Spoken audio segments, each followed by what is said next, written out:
네, 오늘 국민과 함께하는 민생 토론회는 저는 처음 왔습니다. 그런데 너무 좋습니다. 국가를 운영한다는 것은 대단한 일입니다. 1분 1초가 정말 중요한 시간에 끝까지 앉아서 다 들으시고 국민들에게 좋은 대답을 다 해주신 우리 대통령께 여러분 큰 박수를 다시 한번 보내주시면 대단히 고맙겠습니다.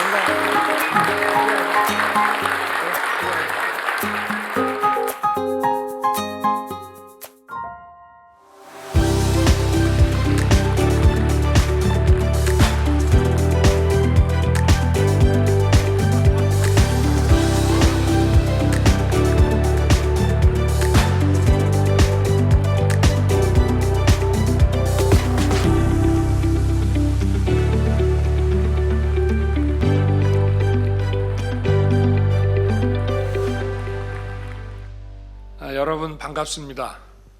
오늘은 대한민국 대표 건강도시 원주에서 어르신들을 모시고 건강하고 행복한 노후를 주제로 22번째 민생 토론회를 하게 됐습니다. 오늘 어르신 여러분을 뵈니 대한민국이 걸어온 위대한 역사를 다시 돌아보게 됩니다. 70년 전 6.25 전쟁이 끝난 직후 맥아더 장군이 폐허가 된 한반도를 보면서 기적이 일어나지 않는 한 이 나라가 재건하는데 100년은 걸릴 것이라고 말했습니다. 그런데 그 기적을 이루어낸 것이 바로 우리 대한민국의 어르신들입니다.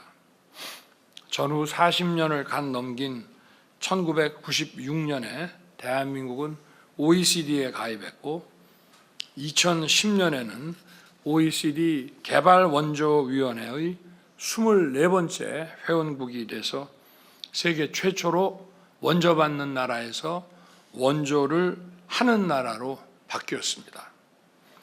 세계에서 가장 가난했던 대한민국이 지금은 1인당 GDP가 3만 불이 넘는 세계 13위의 경제 대국이 됐습니다. 지금 전 세계에서 우리나라보다 수출을 많이 하는 나라는 5나라밖에 없습니다. 반도체, 자동차, 조선, 스마트폰, 2차 전지를 비롯해서 메이드 인 코리아는 그 자체로 세계 최고로 인정받고 있습니다. 최근에는 K컬처가 글로벌 문화 시장을 선도하면서 세계인의 사랑을 받는 문화 강국으로 발돋움하고 있습니다. 정말 기적이라는 단어 말고는 표현할 길이 없는 대한민국의 위대한 역사입니다. 이 위대한 역사를 성취해내신 분들이 바로 우리 어르신들입니다.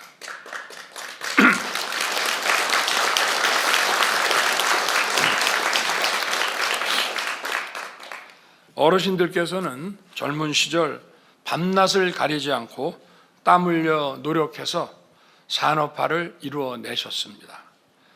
밥은 굶어도 자식 교육은 시켜서 오늘날 우리 청년들을 세계 최고의 인재로 길러내셨습니다.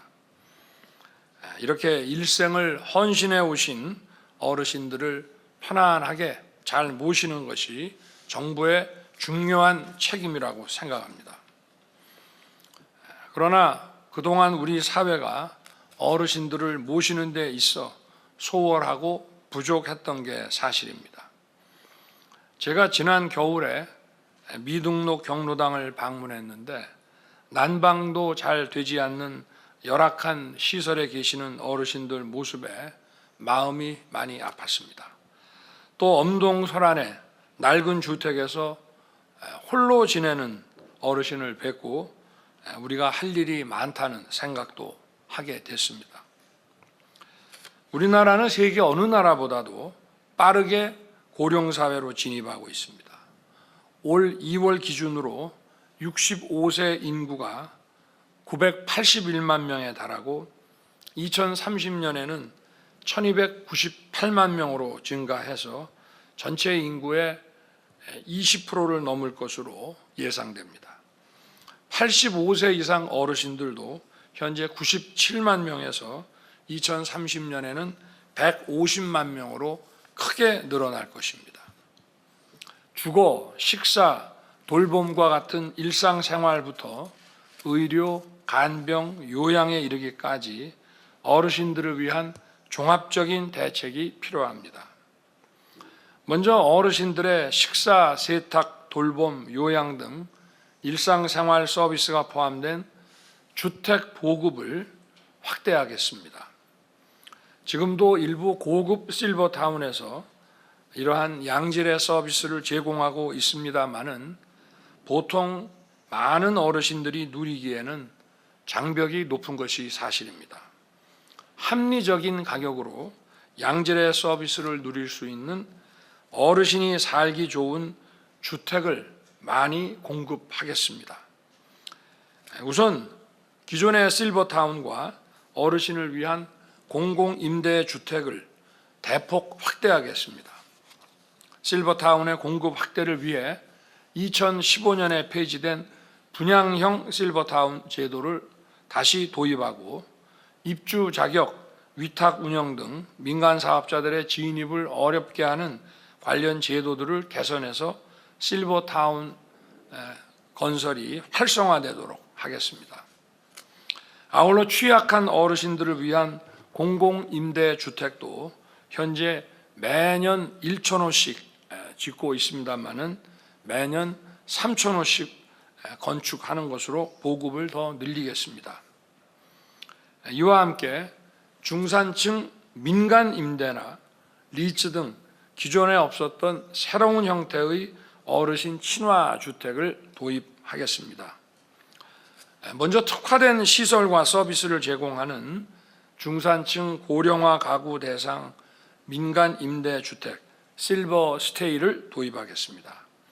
동작 감지기, 단차 제거 등 어르신들이 편하게 생활하실 수 있는 시설을 갖추고 의료 요양을 포함한 노인 돌봄 서비스가 제공될 것입니다. 복지부와 국토부가 협업하여 시설 기준, 제공 서비스, 운영 방식 등을 마련하겠습니다. 또한 LH가 보유한 의료 복지 시설 용지를 민간 사업자에게 선정해서 매각하고 사업자는 리츠를 설립해서 개발하는 헬스케어 리츠를 추진할 것입니다. 전체 55% 이상의 노인 복지 주택을 포함한 노인 복지 시설로 만들어서 30% 이하는 오피스텔로 분양해서 공공성과 수익성을 충족하게 됩니다. 현재 화성 동탄 2지구에서 헬스케어 리츠 시범 사업을 시작했는데 보급이 확대되도록 세심하게 챙기겠습니다. 어르신이 살기 좋은 주택을 확대하기 위해 부처간 칸막이를 허물어서 세제, 토지, 금융, 서비스 지원 등이 통합적으로 이루어지도록 하겠습니다. 어르신들의 건강을 챙기는 일에도 정부의 지원을 아끼지 않겠습니다. 어르신들을 위한 의료, 요양 시스템을 제대로 구축할 것입니다. 한 조사에서 69%의 어르신들이 거동이 불편해도 시설보다 집에서 생활하기를 희망한다고 응답했습니다. 어르신들이 병원이 아닌 집에서도 편안하게 의료를 이용할 수 있도록 의사, 간호사가 집으로 방문하는 재택의료를 활성화하겠습니다. 이를 위해 장기요양 재택의료센터를 현재 95개소에서 전국에 250개소로 대폭 확대하겠습니다. 또 집에 계신 중증 환자의 방문 진료비 환자 부담을 현재 38,000원에서 절반인 19,000원 수준으로 낮추겠습니다. 이에 더해 거동이 불편한 어르신들께서 이용하는 장기 요양 서비스도 개선하겠습니다. 집에서 우수한 재가 요양 서비스를 받을 수 있도록 지원 수준을 대폭 높여 시설에 가지 않더라도 집에서 계속 머무르실 수 있게 하겠습니다. 또한 9에서 12인 소규모 인원을 하나의 유닛으로 묶어서 개인적인 삶과 공동체 생활이 동시에 이루어지는 새로운 형태의 요양시설인 유닛 케어를 도입할 것입니다. 유닛 케어는 공용 공간과 1, 2인 개인실을 함께 넣어서 어르신들의 사생활을 보호함과 동시에 자율성을 확대할 것입니다. 그리고 요양보호사 1명이 돌보는 이용자 비율을 낮춰서 요양 서비스 질을 높이겠습니다. 저는 대선 때 어르신 간병 부담을 줄일 수 있도록 요양병원 간병비를 지원하겠다고 약속드렸습니다. 올해 4월부터 간병이 꼭 필요한 요양병원 입원 어르신에게 간병비를 지원하는 시범 사업을 실시할 것입니다. 또한 고령화에 따라 가족과 사회의 부담이 큰 치매 환자도 늘고 있습니다. 치매 어르신과 가족을 위해 치매 관리 주치의 제도를 도입하고 치매 가족 휴가제를 수요자 필요에 맞춰 다양한 형태로 제공하겠습니다. 아울러 어르신들이 가장 많은 시간을 보내는 경로당을 중심으로 다양한 시니어 서비스를 제공하겠습니다. 현재 30%에 가까운 어르신들이 건강을 위해 영양 관리가 필요한데 경로당을 통해 정부가 도와드리겠습니다. 어르신들이 함께 식사하실 수 있는 경로당을 확대하고 식사 제공 횟수도 늘리겠습니다. 또한 노인복지관을 활용해서 경로 식당을 확대하고 몸이 불편한 어르신들을 위한 식사 배달 서비스도 도입하겠습니다. 요즘 어르신들의 가장 큰 고민은 디지털 격차 문제로 경로당을 통해 해법을 찾겠습니다. 스마트폰을 쓰는 것도 만만치 않고 무인 주문기 키오스크가 늘어나면서 어려움을 겪는 어르신들이 많습니다. 어르신들께서 경로당에서 스마트폰, 키오스크, 현금 인출기 등 다양한 디지털 기기 사용법을 배우실 수 있도록 지원하겠습니다. 또한 어르신들도 차별 없이 쉽게 이용할 수 있는 키오스크, 앱 등을 개발해서 제공하겠습니다. 그리고 이러한 사업을 지원하기 위한 입법적 뒷받침도 추진할 것입니다. 전국 1676개소의 미등록 경로당도 빠짐없이 챙기겠습니다. 지난 1월 정부는 미등록 경로당을 전수조사했습니다. 안전점검과 난방비, 양곡비도 지원했습니다. 앞으로 준 경로당 제도를 도입해서 미등록 경로당을 양성화시키고 비용을 지원하겠습니다. 아울러 어르신들께서 건강을 잘 관리하실 수 있도록 스포츠 활동을 뒷받침하겠습니다. 시니어 친화형 국민체육센터를 올해 5개 추가 건립하고 체력 측정 및 맞춤형 운동상담센터와 생활체육 지도사를 노인복지관, 경로당과 연계해서 어르신들의 체육활동을 도와드리겠습니다. 어르신들의 생활체육으로 자리 잡은 파크 골프장을 더욱 확충하고 맞춤형 운동 프로그램도 보급하겠습니다. 일자리야말로 어르신들께서 즐겁고 건강한 노후를 보낼 수 있는 가장 중요한 복지 정책입니다. 정부는 올해 노인 일자리를 103만 개로 역대 최대로 늘리고 5년 이상 동결되었던 보수 수준도 7% 이상 인상하였습니다. 어르신들께서 이를 통해 보람을 느끼고 소득을 얻으실 수 있도록 할 것입니다. 65세 이상 인구 가운데 10% 이상이 일자리에 참여하실 수 있도록 지원을 확대하겠습니다. 이러한 노력들과 함께 대한민국 대표 건강도시 원주의 도시 경쟁력을 높이는 데 힘을 쏟겠습니다. 이곳 원주는 지난 20년 동안 많은 노력을 기울여 국내 유일의 자생적인 의료기기 혁신 클러스터를 조성했습니다. 원주 의료기기 혁신 클러스터가 의료기기 산업의 글로벌 진출을 이끌고 AI, 빅데이터, 디지털 기술을 활용한 디지털 헬스케어 산업 발전에 중추 역할을 할 수 있도록 정부가 적극 지원할 것입니다. 원주가 보유한 세계 최고 수준의 보건의료 데이터를 기반으로 올해 지정된 강원 보건의료 데이터 글로벌 혁신특구와 연계해서 원주를 첨단 보건의료 산업의 거점으로 대폭 지원하겠습니다.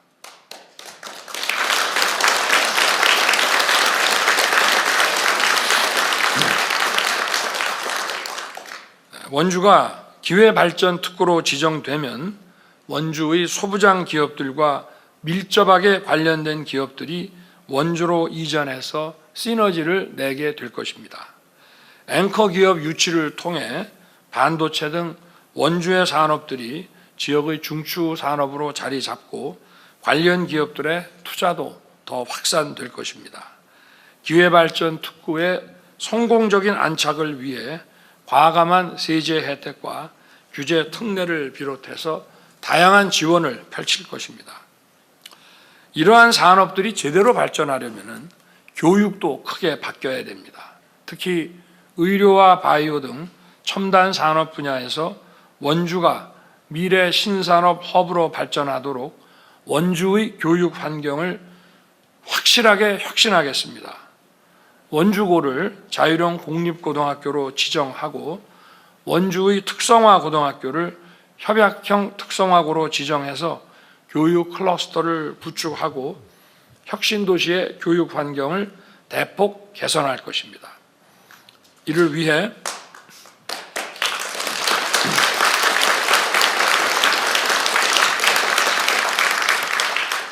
정부는 지난 2월 말 원주를 교육발전특구로 지정했습니다. 미래 신산업 인재 양성과 혁신도시 정주 여건 강화를 위해 전폭 지원하고 원주의 초, 중, 고교 학생을 대상으로 AI 영재 프로그램을 실시해서 어릴 때부터 데이터를 활용하는 방법을 쉽게 접하고 배우며 성장하도록 하겠습니다. 원주의 유능한 인재들이 원주에서 교육받고 꿈을 꾸며 지역 발전을 이끌어갈 수 있도록 지원할 것입니다. 원주의 교통망을 대폭 확충해서 수도권 원주 시대를 열고 원주가 중부권 핵심 도시로 발전할 수 있게 뒷받침하겠습니다.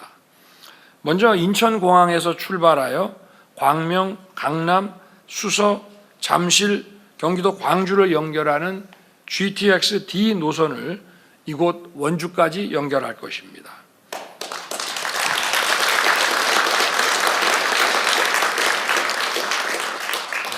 제 임기 내에 법적 절차를 마무리해서 착공 기반을 확실하게 다져 놓겠습니다. 또한 올해 1월에 착공한 여주, 원주, 복선 전철을 차질 없이 건설해서 원주 시민들의 교통 여건을 획기적으로 개선하겠습니다. 저와 정부는 우리 어르신들을 더 편안하고 행복하게 모시고 우리 원주를 더 크게 발전시키기 위해 최선을 다하겠습니다.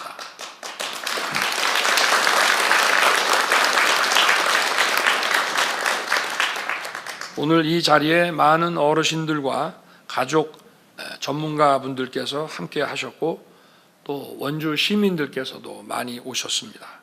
어르신 정책과 원주 발전 정책에 대해 좋은 의견을 많이 주시기 바랍니다. 여러분의 말씀을 경청해서 과감하면서도 속도감 있게 정책에 반영하겠습니다. 감사합니다.